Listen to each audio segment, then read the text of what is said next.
Pentagon's Defense Advanced Research Projects Agency, DARPA, is preparing to build a working copy of the new Opfires hypersonic missile.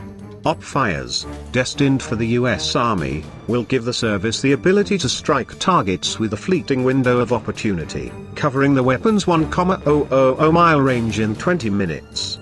Opfires recently passed a preliminary design review that resulted in a comprehensive design and test plan, according to a DARPA statement.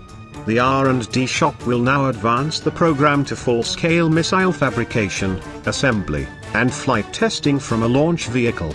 Flight testing is scheduled to begin in 2022. Once Opfires is proven to work, DARPA will hand off the whole program to the Army to make the next move.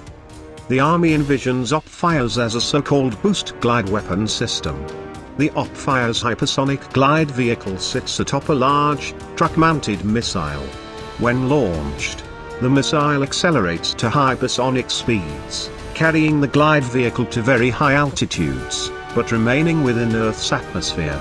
Instead of entering low Earth orbit like a ballistic missile warhead, the Opfires glide vehicle levels off and then glides down onto targets at hypersonic speeds.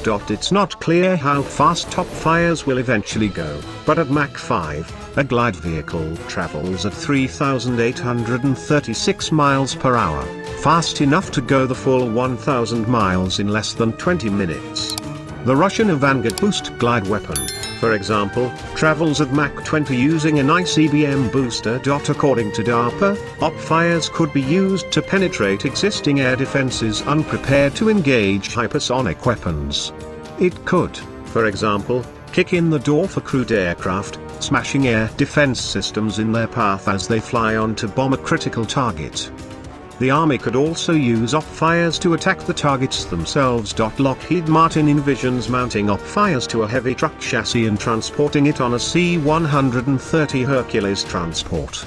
That could result in the ability for Opfires to conduct raids, flying into remote airstrips near the edge of the battle area, firing off its missiles, and then quickly departing. Today, that mission is practiced by HIMARS rocket crews, but Opfires would allow the Army to shoot much farther into the enemy's interior.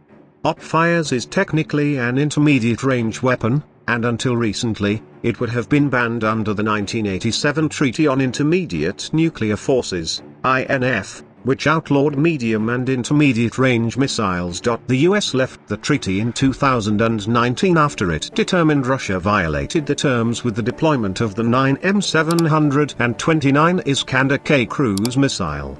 Both countries are now free to build the previously banned types of missiles.